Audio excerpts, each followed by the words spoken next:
আজকে সকালবেলা উঠে ভাবছি কী রান্না করব। তারপর ফ্রিজ করে দেখি আমার টিফিন বাড়িতে কী যেন আছে। তারপর খুলে দেখছি তো মাছ আছে। ভাবছি মাছটা আজকে রান্না করে। তারপর এখানে দেখি 4টে মাছ আছে, এগুলো ভালো করে ধুয়ে নিচ্ছি। এবার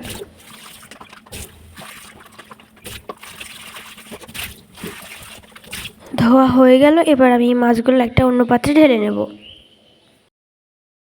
আমি কড়াইটা তাতে দিয়েছিলাম, তেতে এসছে। এবার আমি তেল দিয়ে দিলাম, তারপর দিয়ে দিচ্ছি হলুদ, লবণ, তারপর ভালো করে মেখে নিলাম। এবার কড়াইয়ের মধ্যে মাছটা দিয়ে দিলাম,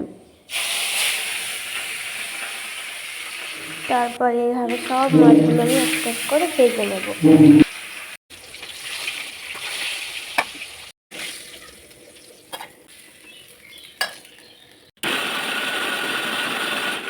দুটো পেঁয়াজ, একটা টমেটো, 3টে কাঁচা লঙ্কা